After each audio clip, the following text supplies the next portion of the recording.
Hello,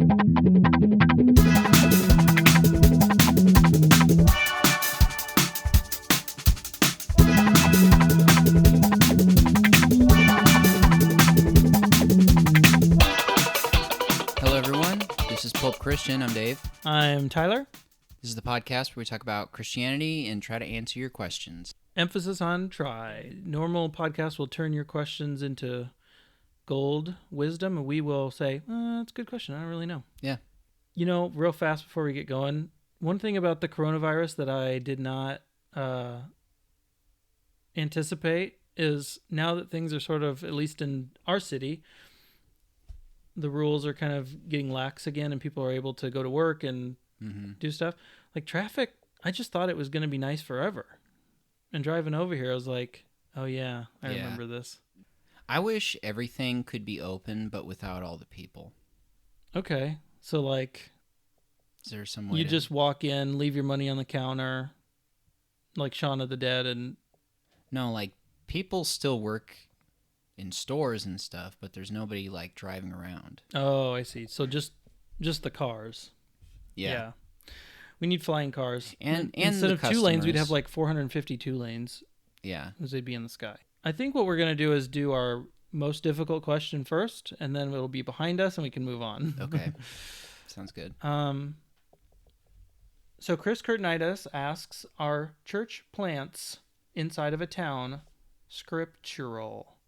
So, like, for example, was there a Church of Philippi South version? You know, west, east, north. Or was it just one church per city in the Bible? I don't know. It seemed... Well, didn't they meet in people's houses? Yeah.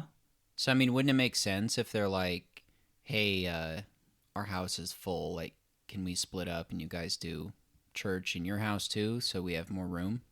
Yeah, it seemed like... I mean, scriptural, I don't know. I think this is a pretty difficult thing to totally understand. They definitely met from house to house. They also met in big structures like Solomon's Temple. And it seems like they met, you know, in small groups and corporately, which a lot of people, you know, who want to have Bible studies or life groups or whatever for their church, they'll use that to, I think, correctly justify having smaller groups of people who are more sort of tight-knit, you know. Now, were these in the, like, early New Testament Christianity, were those churches or just, like, you know, small sort of Bible studies? I have no idea. I mean, they took I think those communion counted as... together, right? What? They took communion together. Yeah, I think those counted as churches. Yeah, I don't know. And then they just met together in a huge sort of like mega church version, but maybe not as often. I don't know. What I do know is there's two sides of the fence. If you like, you know, I don't know if this is what the question is trying to get at, but what it makes me think of is the argument of like the reached nation. Should it be the priority, or should we be going to the unreached? Like, should you be planting churches in America or in your, you know, American city that already has 58 churches like every mile? Or should you go to a place that has no churches and prioritize that place? And that sounds like maybe what the heart of this is getting at. I don't really know, but do you have any thoughts on that? Or are you aware of like what the two sides of the argument are? Not really. 'Cause I don't really see the issue with planning a church. To me, it seems like, I don't know, if there's a bunch of churches around and maybe a lot of them are not really preaching the gospel or they're preaching some weird doctrine, it would make sense to kind of plant like a actual biblical church. Right, yeah.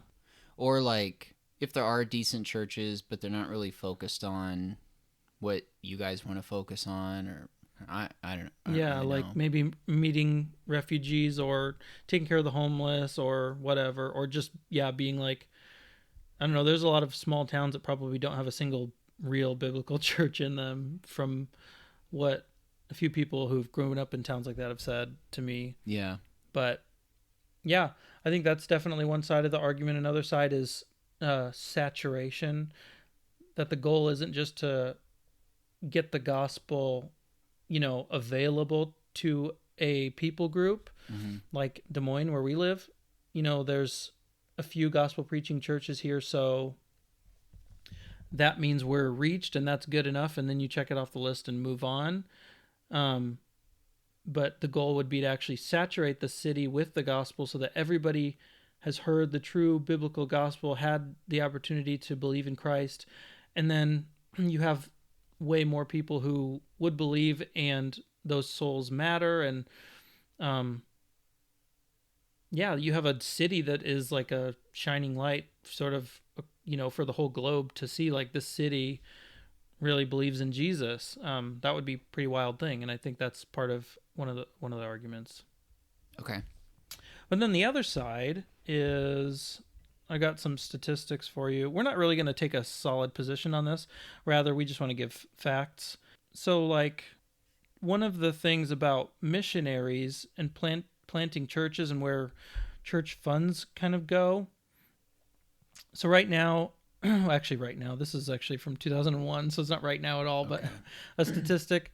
So of all the missionaries in all of the world, there's like what's called the reached world, which already has access to the gospel, lots of missionaries there, or churches, whatever. And then there's the unevangelized world, which means there are basically like 2% Christianity, like not much. And then there's the unreached world, which a lot of people think of as basically no missionary has ever pretty much set foot there. Like, they've never even heard of Jesus, by and large. Okay.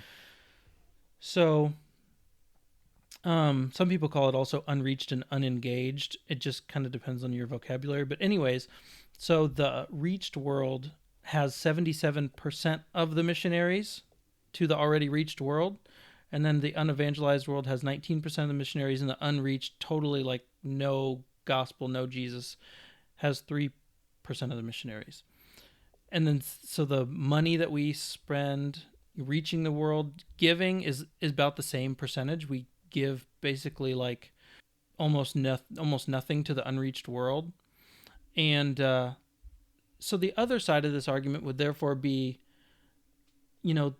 we're planting, like, you drive by, you'd see how somebody would get frustrated driving by 15 churches to get to their church when in, Papua New Guinea there's 17 entire cities of people who have never even heard of Jesus before.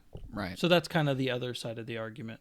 And both have good cases, and I think it's sort of up to the individual to work out with God and with the Bible what their conviction is on that. But I don't think we want to. Yeah. Do you have any thoughts about that, though? Does anything strike you? Have you heard those stats before? No, I mean, I didn't know that. That's interesting. It's interesting how Christians spend their money and like what churches.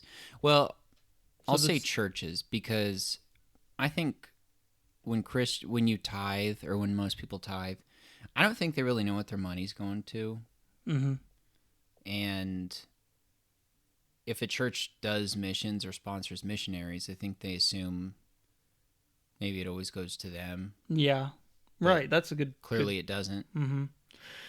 Yeah, it says here that, so pastoral ministries of local churches is 96% of the money given to churches. Home mission, so in the same missionary activity in the same nation to which your church is in, is 2%. Unevangelized world is 0.3%. And then the unreached people group is basically like infinitesimally small. So, I mean, there's a stat here that says like Christians have spent more money buying Halloween costumes for their pets than given money to the unreached of the world. So, yeah, it's kind of bleak. And that's, where would you plant a church if you could plant a church anywhere? Well, I've always wanted to visit. No, I'm joking. Okay, John Christ. I don't know. I mean, I don't know much about missionaries and stuff. I was listening to Brother Yoon talk, and he was saying that there's a lot of places that, like, Americans, aka white people, wouldn't be welcome. And so, like, Chinese people or, like, Asian-looking people have to go there. Yeah. Which is weird. Mm-hmm. Yeah. It's racist. Not really.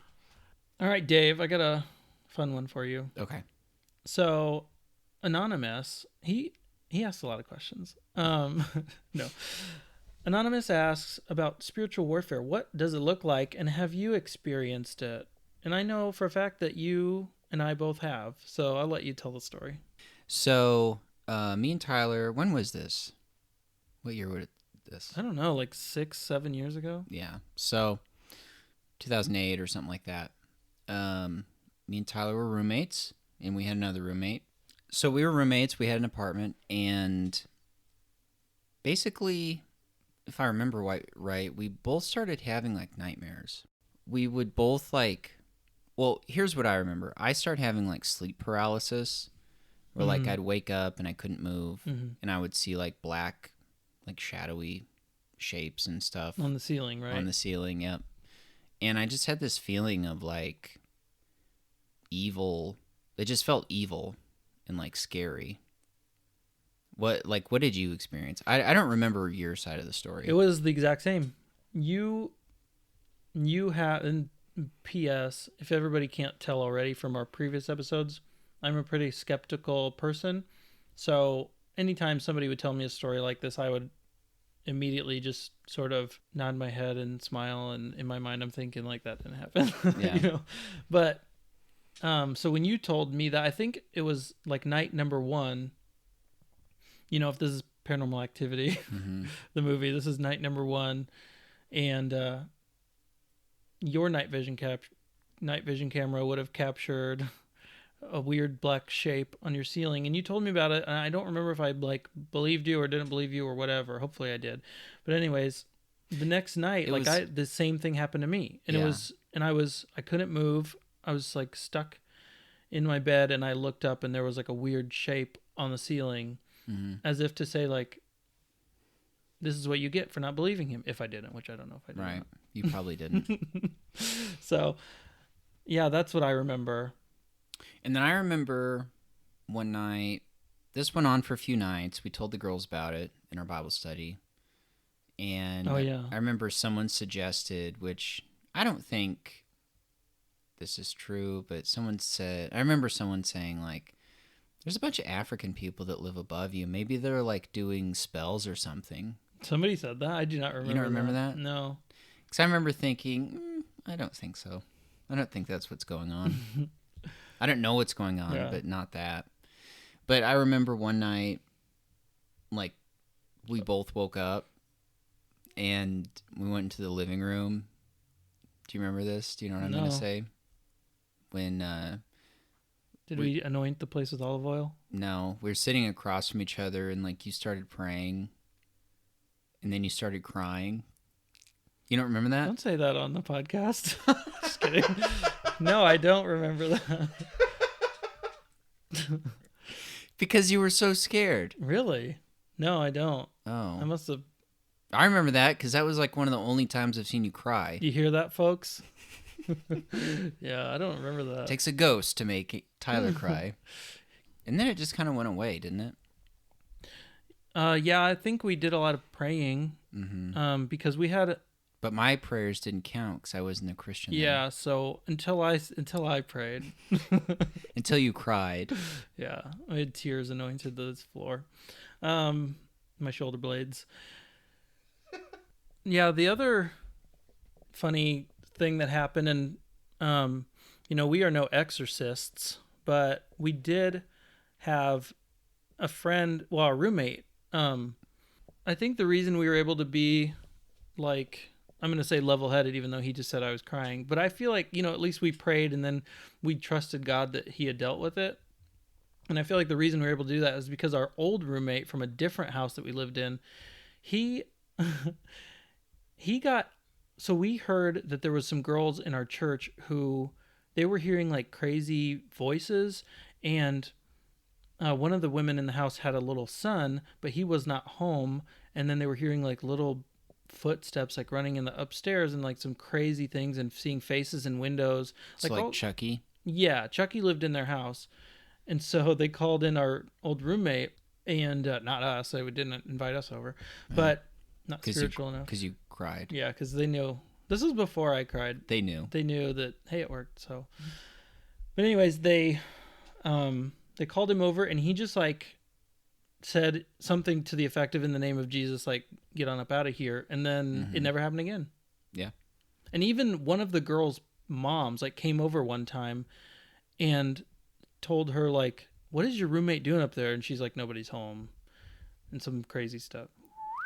Dun, dun, dun. Yeah. So so those are weird stories. I think in a practical way, spiritual warfare is like, have you ever been having a good day? And then out of the blue. Just kidding. And then out of the blue, you have like a really disgusting thought. It's like, or like, maybe you're mad about something. I feel like for me, spiritual warfare looks like they're trying to derail my mind. Yeah, my brain train. Yeah, like I know.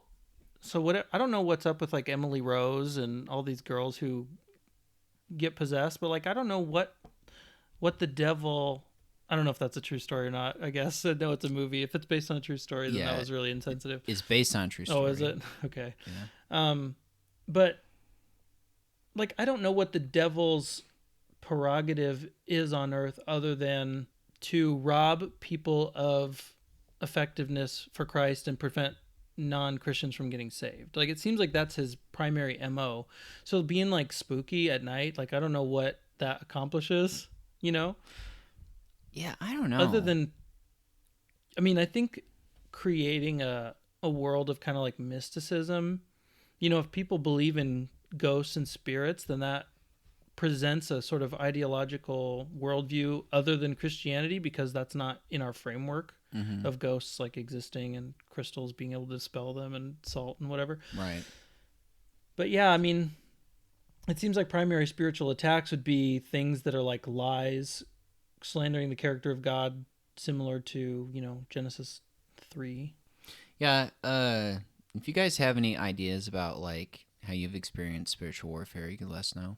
Yeah, let us know. I think one thing I did want to say is on our, one thing I've noticed, and I've talked to a missionary sending organization about this too, but it seems like, and I don't think goers, specifically missionary goers, are like more spiritual than anyone else, but there's something, I really don't believe that, by the way, but there's something that is strange that anyone who sort of decides to be like a missionary, it seems like you can set your watch to some wild stuff about to happen. There's like a lot of people I know who their kids start to just get insane, like, I mean, threatening people with knives, just crazy. Like little kids? Yeah, like little kids. There's just people with no history of depression who just like get insanely discouraged and are basically like taken out of the game so much that sometimes they leave the church. Just a lot of wild stuff seems to happen with, and I think this is probably true of anyone who seriously desires to follow the Lord, but man, like, I don't know, since I'm kind of in the missionary world, there's a lot of people I know who they've just experienced some terrifying things the second that they sign on to sort of be a goer. It's weird. Do you think that's demonic, or do you think it's like God, like testing people? I don't know. Good question. Like, is this going to draw you closer to me? Or because if you're overseas, you're going to have a harder time than your kid being a brat. Yeah, true. You know? It very well could be. What do we got next? So Liam, our good friend, he always asks really, really good questions. And this one is really interesting. It says, why do so many different Bible versions and flavors of Christianity exist if God's word is unchanging? It's a good question. Yeah, and he did not mean this at all. Like, he has such a so he's not a Christian, but he has such a like an understanding and inquisitive, you know, mind, and he's not in an attacking way, but it's funny because this question has been used in an attacking way by two specific groups of people, Mormonism and Islam. They come at Christianity all the time about these two issues, right? Yeah, they do. Because Mormonism claims to be the one true church, and one of their things about Protestants is like, well, you guys have so many different Bible translations and so many different denominations. Mm-hmm. When Mormonism has a bunch of different denominations. Yeah. I think as far as the translations go, their updates, they're all based on the same manuscripts. Or like they're different. They're like, there's like a couple different sets of manuscripts that all say the same thing, but basically they update it for language, and like some versions are word for word and some are like thought for thought. But they all basically say the same exact thing. Yeah, like some people have an idea that the Bible is like a game of telephone over the ages, and they don't realize, like it was translated from Greek to whatever to whatever to whatever to English. Yeah. And that's not true. Like we still have the Greek manuscripts today. Right. Like our Bible was translated from Greek and Hebrew to English. Yeah, exactly. So, and the translations or the manuscripts we have are actually pretty recent to the events that took place, especially like the New Testament. I mean, a lot of the manuscripts we have are like 100 years or less removed from the actual events that they describe. And that's only because we haven't found earlier ones yet. Yeah. It's like I keep looking in my backyard, but just fossils. Yeah. That disprove Christianity. No, that proves the flood. Fossils prove the flood. The other thing is all the denominations that came from the Reformation. So back in the 1500s, there was a little thing called the Roman Catholic Church, and Martin Luther decided that he was sick and tired of those guys. They're kind of making up their own rules and fleecing people for money to get into heaven. Very like the Pharisees. Very going to hell. And so he broke away from them, and he started Lutheranism, which is its... What? I'm so like monotone and just like not energetic. Do I have bad breath? No, I don't know. Okay. I'm too far away. Okay, so, Martin Luther broke away from the RCC and started Lutheranism, and from there, like, there's kind of other churches. I mean, back then, like, all those guys just had a few things that were different from each other, and it was like, I don't know, should there have been denominations named after a specific person when Paul says, like, to not do that in 2 Corinthians? Right. It's like... Probably not. But really, they were very similar, and all those original dudes, like, what are some other denominations? Methodist. Yeah, Arthur Method. There's I think Lutheranism is the only one that's named after like a person. There's a... Baptist, John the Baptist.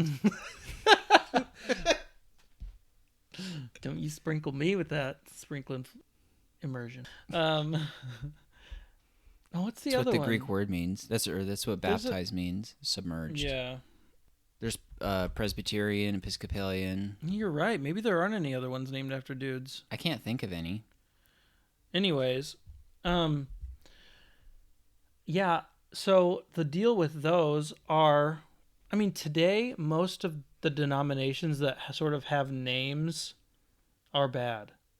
What do you mean? Is that true? Like, so Baptists, they pretty much believe the...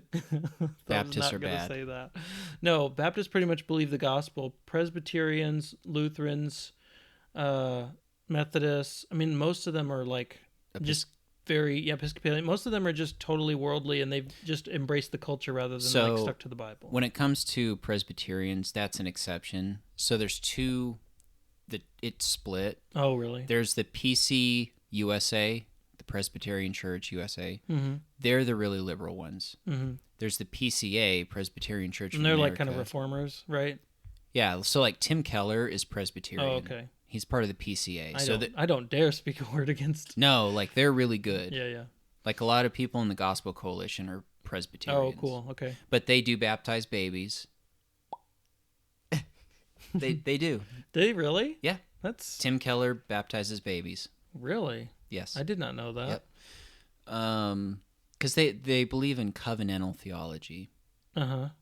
So covenantal theology is, I'm not an expert on it, but basically they believe that baptism is a sign of the covenant, the sign of the new covenant, the way that circumcision was the sign of Judaism. And so in the same way that you were circumcised on the 8th day and you were sort of you were sort of born into Judaism, they use baptism.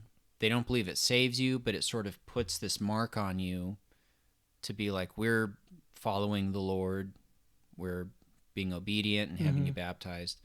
So that's that. I might have missed a few points on it, but that's kind of why they do that. Yeah, interesting. I don't know about that. So it's different than Roman Catholicism, right? Where you believe it sort of does something. Yeah, salvation. It gets you like one more step. Salvation word. Well, from what I've read and what I remember, it cleanses your original sin. Oh. And so it's basically like you're erasing your chalkboard of sin, and then as you grow up and as you mark it up with sin, you've got to do things like confession and works to keep your chalkboard cleaned. Sounds hard. Basically, yeah, it's actually impossible. Yeah. So I think that for me, one of the marks against Christianity is that there's all these different denominations, and I get that. But for me, it's like you wouldn't counterfeit a $14 bill. You would counterfeit like a real thing. You counterfeit a real $14 bill. A real $14 Chuck E. Cheese bill. Right. Yeah, like if you have the Bible and it's like it turns out to be the real true words of God, but you are not somebody who really wants to embrace God in a full sense where you submit to him and make him your Lord and you do whatever he says.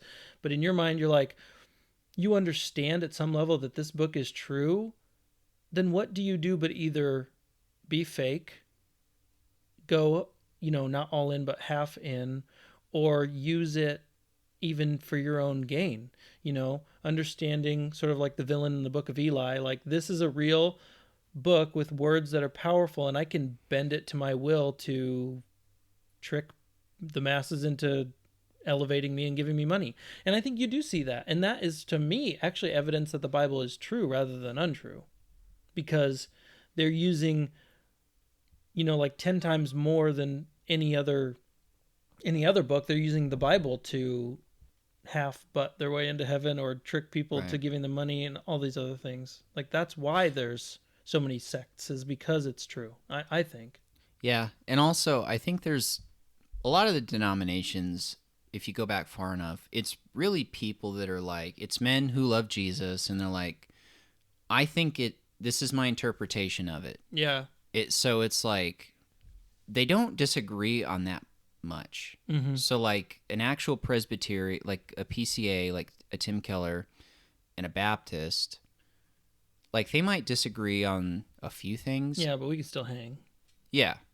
Like, but the gospel's still the same. Like all the core things are still the same. Yeah, it's like this person believes in doing, communion this way and this person believes in doing communion, but that doesn't really matter. Like they thought it mattered enough to change, the name of their church or whatever, but it's like, it's not like we're sitting on opposite sides of the wall throwing stones at each other. Although I will say, so speaking of Brother Yoon, you mentioned him earlier, he in his book, Heavenly Man, he talks about a situation in which the Chinese underground church, they're persecuted and they are basically totally unified at one point in history, like in the 80s and 90s. And there's definitely churches and church leaders, but they meet together. Like the whole church basically is under the same authority of the same like 5, 6, whatever groups of people. Okay. I might be off on the numbers, but anyways, the idea is that they're really unified. And then like the Western church is sending them Bibles, and then eventually they get the idea like, we don't want to just send them Bibles. We need to also help them to have proper theology. So let's send them like our denominational literature as well. And so they start sending over like Lutheran, Catholic, Presbyterian, different stuff to them. Mm-hmm. And do you want to take a guess at what happens? They started fighting. Yeah. So that segmented the church, and it took them years before a pastor basically invited everybody back to a meeting, and then everybody was like, I don't know why we're here. Like, we all believe different things. We're all mad at each other, and then he just got down and washed their feet, and they were amazed by his humility. And the church to some degree was restored then, but it was never what it was before. Mm-hmm. And so I think at the end of the day, the criticism against denominations, and obviously especially cults, is valid. Is valid at the end of the day. I think we should be way more united than we are, and we shouldn't have these weird separate names. Yeah, like the Unitarians. Yeah, we should all be them. Praying to the God from Avatar or whatever they... Yeah, no, Unitarians are heretics. You went to a Unitarian church once, right? Yeah, I did. And they literally prayed to the God from Avatar? It was, I forgot the name, but yeah, it was something hokey, and then we all stood in a circle and held hands and lifted our arms up. It was weird. Are you Googling it? Yeah. Was it Awa? Is that the deity? From Avatar? Well, I remember you telling me at the time that they were praying to Awa, and I was like, so just any new movie that comes out that is popular, is they going to steal the god from that? Yeah, that might have been. I don't remember. I just remember it was weird, and I remember they didn't talk about God in the sermon. Just a higher power of your understanding? Yeah, it was just, I don't know. Would not recommend it. 2 out of 10. Yeah, really good question. Here's the last one. It's from Megan, our good friend Megan, who... Hi, Megan. Hi, Megan. Thanks for doing our t-shirts. Which are still available till the 22nd, and then they're not available ever again. So you got to go buy one. Oh, I need to buy some. Literally to Dave today. So we're recording this on the 15th. It'll be posted on the 17th. Then you as listeners will have only less than a week. If you want to get one, go to our Facebook page. So anyways, Megan, she says, why a whale for Jonah? Weird flex, right? Why a whale indeed. It's a whale of a tale. You go. It says great fish. First of all. So it doesn't say whale. So check your facts. Check your whales. I mean, so Jonah is told to tell Nineveh to repent. He doesn't want to because he doesn't like those people. Yeah. And so he keeps running away from God. And basically, it seems like, God used the great fish. Put him in timeout. To sort of tell Jonah, or kind of corral Jonah. Yeah. He's they didn't break his spirit so that he would repent. Yeah. Yeah. Jonah's I'm going to escape by boat. Mm-hmm. And God's all right, well, then I'm going to cause you some problems, and you're going to get swallowed by a fish that's going to puke you out on the beach. Yucky. Which basically, in doing that, it stripped him of everything he had. Yeah, his dignity, probably his clothes with the stomach acids. Probably. But probably his money. Or, it literally was no, he had an animal kidnap him. Mm-hmm. Yeah, and in a metaphorical sense, he was died and born again. And then Jesus uses that in the New Testament to say, when they're saying okay, if you're the Messiah, you better show us a sign. He says, no sign will be given to you except for the sign of Jonah, which is to say, I will be gone for 3 days and then I'll be back. Yeah. And I've heard one pastor say that they think that Jonah actually did die and that God sort of, brought him back to life. Yeah. I don't know. Cause I don't know how you would survive stomach acid for 3 days. Well, there's no oxygen. Oh, yeah. Or what if he had direct access to the gills? I don't think that's how a fish's stomach works. Do a really long straw. Yeah, I don't know. I mean, that could be. I'm not a zoologist. I mean, I know on Pinocchio, the animated movie. Yeah. Pinocchio gets swallowed by a whale. Okay. And inside the whale, there's a house. Uh-huh. And... well, he wasn't even a real boy, so if he could survive... Well... Jonah was... I mean, he was roughly the size of a real boy. That's true, but he was Jonah like was a 1-to-1 man. scale. Probably had a big beard and was a prophet. Jonah? Mm-hmm. He might have. But I'm just saying in Pinocchio... Yeah. The way that they got him out was they built a fire inside of the whale. Oh, yeah, and they smoked him out. And then they smoked him out. Mm-hmm. Yeah, because fish don't smoke. Jonah didn't think of that. That's true. I didn't think about that. There's some weird... How would a house be inside of a whale? Because they drew it that way. Oh. I mean, God does a lot of like stuff in the Old Testament that... These are not all signs, but like, you know, the donkey talking. Balaam? Yeah. Yeah. For me, that's a crazier story than God being able to preserve somebody's life in the belly of a fish. You know, he can bring people back from the dead. So like, yeah, like you said, he could have just brought him back from the dead. But a donkey talking, like Eddie Murphy just speaks through this donkey that... Well, tell the story. What's the story? So it's Balaam, right? Yep. He's walking and his donkey sees an angel, but not him. And so the donkey like stops and moves and prevents him from going. And so he beats the donkey 3 times. And the 3rd time, the donkey's like, why are you hitting me? I'm just like trying to save you from this angel that's about to kill you. Mm-hmm. And so Balaam, in a move that I will never understand or be able to reproduce myself if my like donkey ever starts talking, just responds like he just responds as if it's the most normal thing in the world. He's just like, because I'm, you know, whatever. Yeah. And I don't remember what he said, but he just wasn't shocked at all, or he was, and the Bible doesn't record it. But it's like, how do you, like, for me, the weirdest part of that story isn't a donkey talking, because God can, you know, use an angel or himself speak through a donkey or whatever, but it's like his reaction that is so weird to me. Yeah. And I think it was God's voice. I don't think the donkey was like talking. Like they all secret, like Toy Story, they all just have the ability, but they're not until God like says, you can talk now, it's okay. Yeah. Mm-hmm. Like I don't think a donkey really knows how to form words. Well, what about the serpent? I don't know. I think that... I know, I agree with you. Well, serpent, that's the Hebrew word is translated from shining one.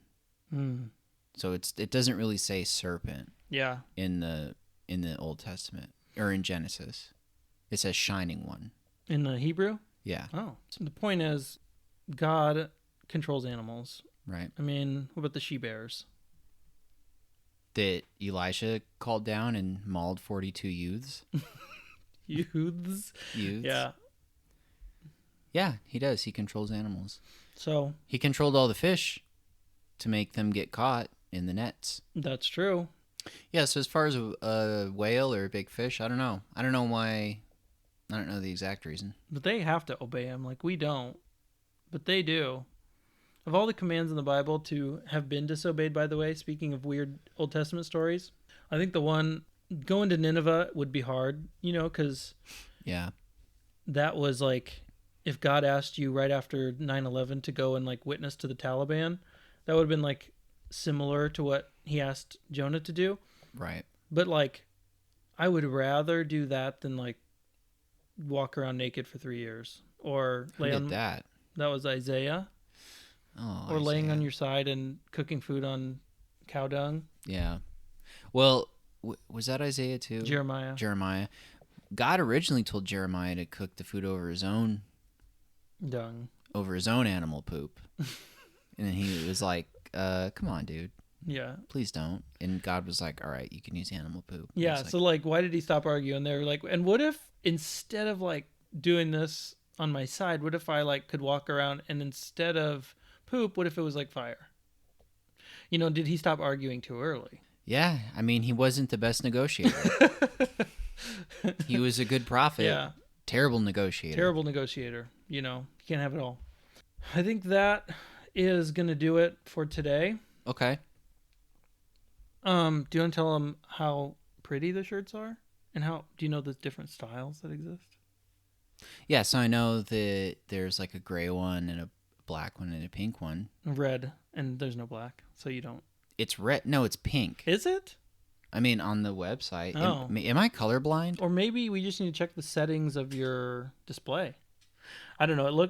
When you pick the drop down, it says red. I ordered a red one and a gray one, so when they come, I'll let you know. But do colorblind people see red as pink? I think it's like all blues that are messed up. Oh, I don't know. Well, there's a basic T and then a tri-blend. I think the basic one is if you are beholden to like the old covenant and you don't want to blend your fibers, that's fine. Just go with the basic T if that's you. Mm-hmm. And then gray and red or pink if you're weird. And then there's a hoodie. And there's a hoodie, yeah. You can get those in gray and red also. And all the proceeds go to the less fortunate Dave and me. No, just kidding. We actually, briefly, I just wanted to say that Dave and I really appreciate everybody listening. Even if you don't want to buy a shirt, just the fact that you listen, and some of you especially who have put in questions repeatedly and shared our stuff on Instagram or Facebook or just word of mouth, it's more than we could ask for already. We definitely want to turn this into something that we can do for a living. We really appreciate you guys. What do you... I appreciate the questions. I don't know all the people that listen. I don't know who all listens. We just see numbers. So if you listen, let us know. Say, I listen. Say, I love you to me just now. Do it. It's confusing. But yeah, we really appreciate it. If you do want a shirt, they're only up until the 22nd, like I said. So check our Facebook for that. Otherwise, we love you. And we'll see you next time. Blessings.